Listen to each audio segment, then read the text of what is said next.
네, 지금까지는 환자가 수술실에 들어가기 전에 간호사가 무엇을 준비해야 되는지에 대해서 이야기를 했습니다. 이렇게 저희가 준비할 수 있는 부분은 확실하게 준비를 한 뒤에 수술실에서 환자를 불러주면 환자를 이동 침대에 눕혀서 수술실로 올립니다. 그러면 몇 시간 뒤에 수술이 끝나고 다시 병실로 돌아올 거예요. 그럼 시간이 지나 환자가 수술을 끝내고 병실로 돌아왔을 때는 어떤 간호를 제공해야 되는지에 대해서 알려드릴게요. 첫 번째, 스페셜 바이탈, MPO 유지 설명, EDBC 격려. 일단은 환자가 병실로 돌아오면 원래 환자 침대로 다시 옮기고 옷이나 수액을 먼저 정리를 합니다. 그리고 가장 중요한 것이 바이탈 측정입니다. 수술을 하고 나왔을 때 혈압, 맥박, 호흡수, 체온 등을 좀 더 타이트하게 측정해야 돼요. 이것을 스페셜 바이탈이라고 하는데 보통 15분 간격으로 2번, 30분 간격으로 2번, 1시간 간격으로 몇 번 더 측정해서 안정될 때까지 측정하는 것을 말해요. 바이탈이 가장 기본적이면서 중요한 이유가 수술 후 특이 증상을 가장 먼저 발견할 수 있는 지표가 되기 때문이에요. 만약에 수술하고 혈압이 계속 떨어진다면 몸 어딘가에서 출혈이 된다는 의미일 수도 있고 열이 지속적으로 난다면 감염을 의심할 수도 있기 때문에 간호사가 옆에서 지속적으로 신경을 써야 합니다. 그리고 또 환자가 병실로 나오면 가장 먼저 하는 말이 너무 아파요 이 말인데요. 그 다음으로 가장 많이 하는 말이 목말라요 목말라요 물 주세요 이 말입니다. 물론 오랫동안 먹은 것도 없고 입이 바짝 말라서 목이 많이 마를 수는 있어요.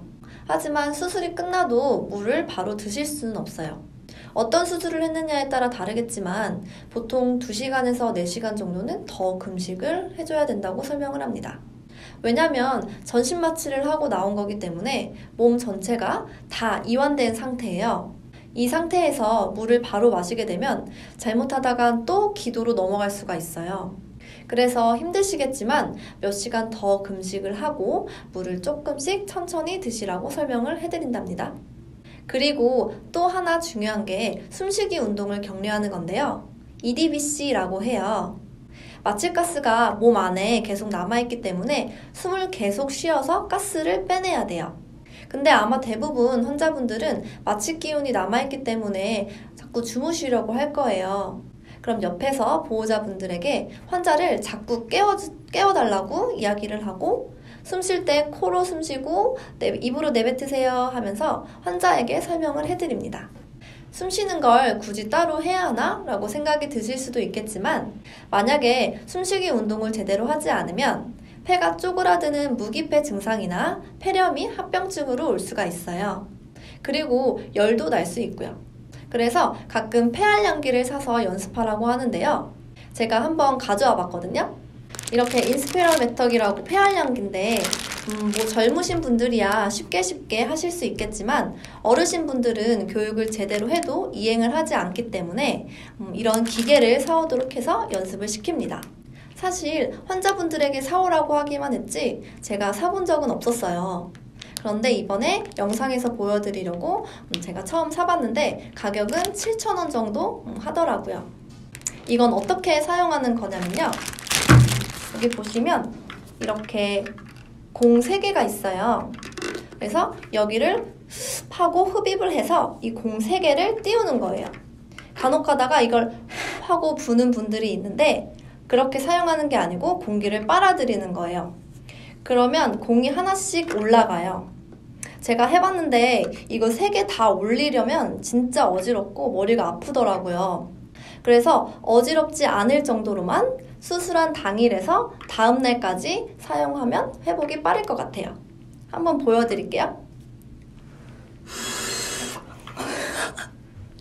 안 올라가. 하나 올라가는데 진짜 힘들어요. 진짜 힘드네요. 다시 할게요. 이게 되게 힘들어요. 이게 되게 힘든데 일단은 이런 식으로 하는 게 아니고 빨아들이는 거예요. 두 번째, 카테터 관리. 이것도 수술에 따라 다르겠지만 수술하고 나오면 몸에 고인 피를 빼내기 위해 피 주머니를 가져와요. JP 또는 해모박이라고 하는데 이건 제가 저번 영상에서 한번 설명했던 적이 있어요. 네거티브 프레셔, 즉 음압을 걸어서 피를 좀 더 빠르게 빼내는 거예요. 저희 간호사들은 이러한 카테터나 튜브의 양을 측정하고 전산 기록에 입력해요. 배액되는 색깔도 함께 보면서 그 관에 꽂은 부분에 피가 새지는 않는지, 고정은 잘 되어 있는지까지 확인을 합니다. 또 소변줄을 꽂고 왔다면 폴리 관리 방법도 간단히 알려줘요. 예를 들어 소변이 역류되지 않게 항상 몸 아래로 두게 해라. 하지만 땅에 질질 끌리면 요로 감염이 올 수 있으니 방 바닥에서는 떨어뜨려라. 이런 식으로요. 세 번째, 포스트랩 나가기. 조금 큰 수술 같은 경우에는 병실로 돌아와서 피검사를 한 번 더 나갑니다. 큰 수술일수록 혈액 손실이 크기 때문에 혈압이 쉽게 떨어지거나 어지러움을 호소할 수 있고 심한 경우에 낙상으로까지 이어질 수 있거든요. 특히 피 손실이 얼마나 되어 있는지 전에 뽑았던 피검사 결과와 대조하면서 확인을 해요. 너무 많이 차이가 난다면 이 역시 주치의에게 레포트를 해서 중재를 해야겠죠? 네 번째, 수술에 따른 지시 처방 확인하기. 아마 어떤 수술을 하느냐에 따라 다 다르겠지만 보통 수술하고 나서 이러한 간호를 제공해달라며 주치의 선생님들이 지시 처방을 줍니다. 예를 들어 골절 수술을 했다면 수술 부위에 부종이 생기지 않게 아이스백 대주기, 수술 부위를 심장보다 높게 올리기 이런 것들이 있을 수 있고요. 또 어떤 수술은 최대한 움직이지 말고 침대에만 가만히 누워있게 하기, 바로 걷고 돌아다닐 수 있게 하기 등 이렇게 수술 부위, 수술명에 따라 수술 후 간호가 다 달라져요. 그래서 어떤 수술을 했는지 내가 환자에게 어떤 간호를 제공하고 어떤 교육을 해야 하는지 미리 다 알고 계셔야 돼요. 네, 오늘은 수술 전후 간호에 대해서 이야기를 했는데요. 오늘 말씀드린 것들은 기본적으로 챙겨야 할 것들을 이야기한 거고요. 물론 이 외에도 저희들은 전산 작업도 하고 기록도 남겨야 하고 해야 할 일들이 무지 많습니다. 그리고 아마 환자분들이 수술 끝나고 가장 궁금해하시는 질문이 수술 잘 됐나요? 이거일 거예요. 수술 끝나고 병실에 누워 계시면 수술해 주셨던 담당 교수님이 오셔서 결과가 어떻다? 이렇게 설명은 해주시겠지만 그 외에 환자 옆에서 오랫동안 지켜보고 케어하는 저희 간호사들도 설명을 할 수 있는 부분은 최대한 디테일하게 이야기를 해줘야지만 환자나 보호자분들이 걱정을 한시름 놓고 안심을 하고 회복을 하는데 좋겠죠? 네, 오늘 영상은 여기까지고요. 이번 영상을 통해 간호사들이 수술 전후 어떤 일을 하는지 많은 분들에게 전달이 되었기를 바랍니다. 이번 영상이 도움이 되셨다면 좋아요와 많은 구독 부탁드립니다. 그럼 행복한 한 주 보내세요. 안녕!